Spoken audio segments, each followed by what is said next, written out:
मेहुल सारे साइंटिस्ट को जेल से लेके बाहर निकल जाता है, लेकिन मेहुल को शक होता है किडनैप तो 3 साइंटिस्ट हुए थे, तो ये चौथा कहाँ से आया। मतलब इनमें से एक फेक साइंटिस्ट है। मेहुल सबके आईडी कार्ड चेक करता है, ये पहले साइंटिस्ट का, ये दूसरे साइंटिस्ट का, ये तीसरे साइंटिस्ट का और ये चौथे साइंटिस्ट का। अब इनमें से एक आईडी कार्ड फेक है। क्या आप बता सकते हैं इनमें से कौन सा साइंटिस्ट फेक है? सोचिए और मुझे आपका आंसर कमेंट करके बताइए।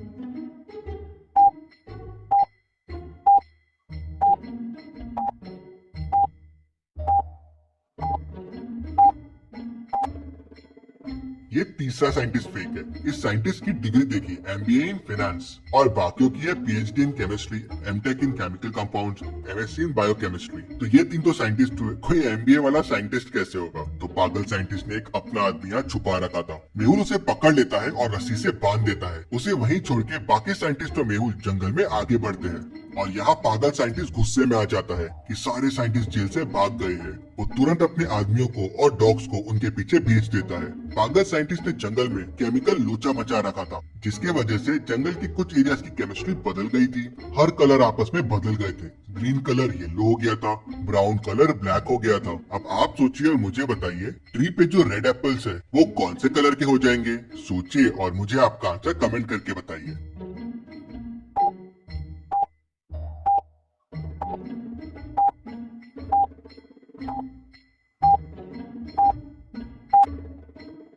पास में देखिए, पिंक रोजेस का ट्री है और एक रोज नीचे पड़ा हुआ है। नीचे पड़ा हुआ रोज रेड कलर का है। मतलब ये पागल साइंटिस्ट के एक्सपेरिमेंट के पहले गिर गया होगा। इसका मतलब ये रेड रोज का ट्री है, मतलब रेड कलर पिंक हो गया है, तो एप्पल का कलर भी पिंक हो जाएगा। मेहुल और साइंटिस्ट ऐसे पिंक कलर के एप्पल्स देख के डर जाते हैं। उन्हें जोरों से भूख लगी थी, लेकिन एप्पल्स बिना खाए ही आगे बढ़ जाते हैं।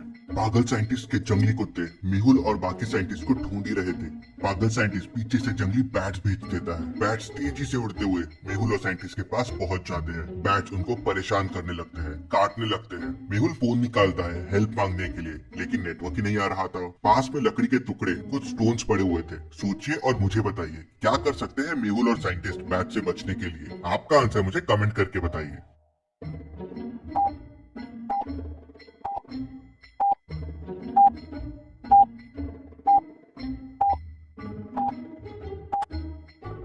मेहुल ने जब फोन बाहर निकाला था तो फोन की लाइट से बैट्स थोड़े पीछे हुए थे। वही मेहुल समझ गया था कि लाइट से इन्हें डर लगता है। बैट्स नाइट में ही जागते हैं, दिन में सोते हैं। मेहुल ने फोन का फ्लैश चालू कर दिया और बैट्स को दिखाने लगा। उससे बैट्स डर गए और वहाँ से भाग गए। मेहुल और साइंटिस्ट तेजी से जंगल में आगे बढ़ने लगे। मेहुल और साइंटिस्ट जंगल में एक ब्रिज के पास पहुंच जाते हैं। ब्रिज की हालत बहुत खराब है और वो कभी भी टूट सकता है। नीचे एक रिवर है जिसका फ्लो बहुत तेज है। अगर इससे स्विम करके जाने की कोशिश की तो रिवर में बह जाएंगे। पास में एक बोट भी खड़ी है, लेकिन बोट को चलाने वाली लकड़ी नहीं है। रिवर क्रॉस करने के लिए बड़े बड़े स्टोन्स भी बने हुए हैं। सोचिए और मुझे बताएं, क्या तरीका अच्छा रहेगा रिवर क्रॉस करने के लिए? ब्रिज, स्विम, बोट या स्टोन? सोचिए और मुझे आपका आंसर कमेंट करके बताइए।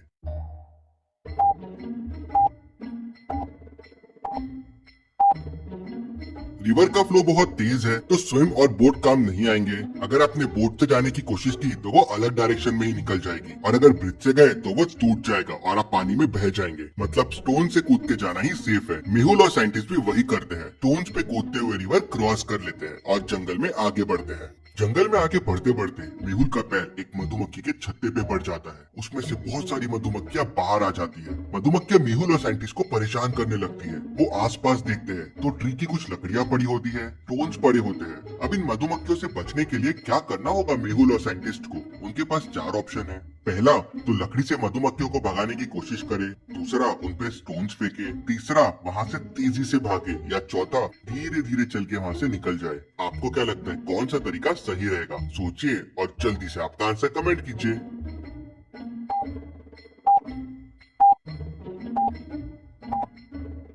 लकड़ी और स्टोन फेंकने से मधुमक्खियां और चिड़चिड़ा जाएगी और परेशान करेगी। शायद डंक भी मारे। भागना भी सेफ नहीं है, वो पीछे भागेगी। धीरे धीरे चलना ही सेफ होगा। वो लोग धीरे धीरे वहाँ से वॉक करना शुरू करते हैं और मधुमक्खियों से बच जाते हैं। तभी उन्हें पीछे से किसी के चलने की आवाज आती है। मेहुल को उसके बाजू में एक परछाई दिखती है। क्या आप इस परछाई को देख के बता सकते हैं ये कौन होगा? सोचिए और जल्दी से आपका आंसर कमेंट कीजिए।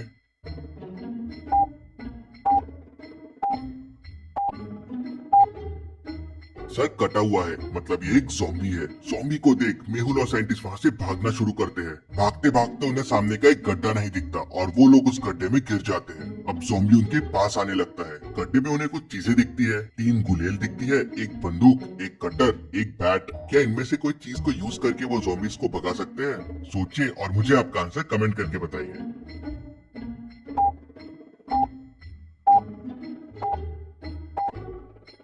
मेहुल बैट भी यूज कर सकता है, लेकिन बैट सिर्फ एक है और उसके लिए ज़ॉम्बी के पास जाना पड़ेगा। गुलेल यूज करना बेस्ट रहेगा, वो दूर से ही ज़ॉम्बीज को मार सकते हैं और दूर ही रख सकते हैं। मेहुल और साइंटिस्ट गुलेल उठाते हैं और ज़ॉम्बीज पे स्टोन फेंकना शुरू कर देते हैं। ज़ॉम्बीज डर के वहाँ से भाग जाता है। मेहुल और साइंटिस्ट गड्ढे से बाहर निकलते हैं और जंगल में आगे बढ़ते हैं। तभी उन्हें हाईवे रोड दिख जाता है, लेकिन रोड तक पहुंचने के लिए उन्हें इस रिवर को क्रॉस करना होगा। रिवर पे स्टोन्स पड़े हुए हैं। वे लोग स्टोन्स पे कूदना शुरू करते हैं। पहले 1, 2, 5, 10 और 17 पे जंप करते हैं। अब नेक्स्ट स्टोन्स है 24, 26 और 28। सोचिए और मुझे बताइए उनको कौन से स्टोन्स पे जंप करना चाहिए जो सेफ होगा।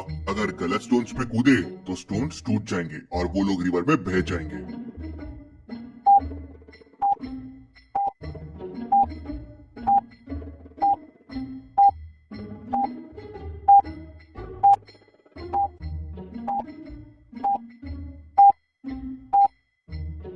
सही स्टोन है 26।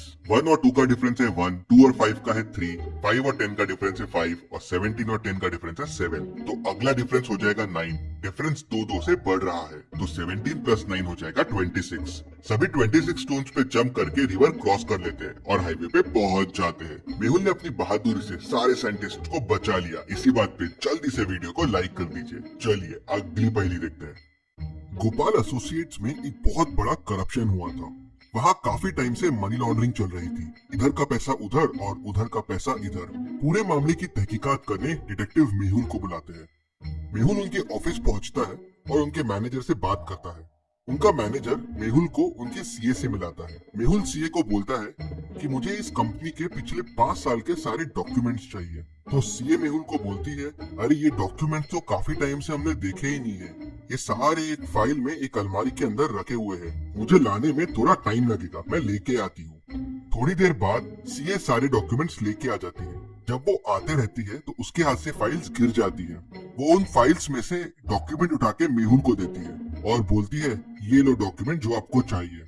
मेहुल डॉक्यूमेंट्स को देखता है और बोलता है कि ये नकली डॉक्यूमेंट है, ये तुमने अभी अभी बनाया है। कैसे? मेहुल को ये कैसे समझता है कि ये नकली डॉक्यूमेंट है? क्या आप बता सकते हैं?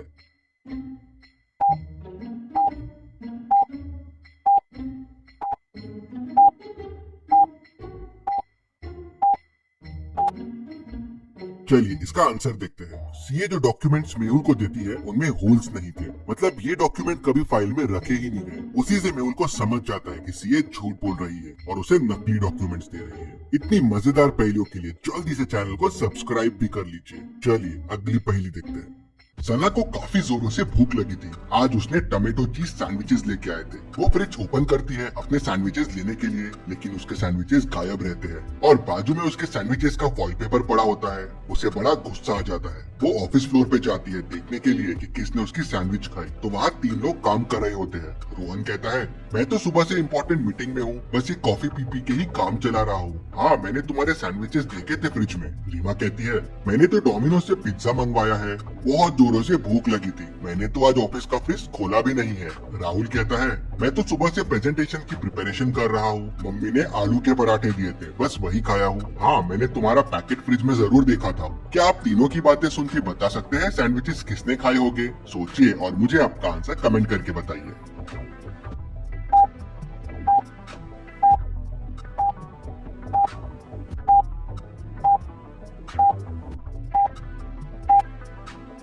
चलिए इसका आंसर देखते हैं। सैंडविचेस रोहन ने खाए हैं। रोहन को कैसे पता चला कि सना ने सैंडविचेस लाए थे? उसके सैंडविचेस तो फॉइल पेपर में रैप्ड थे। वहीं वो पकड़ा जाता है। चलिए अगली पहेली देखते हैं।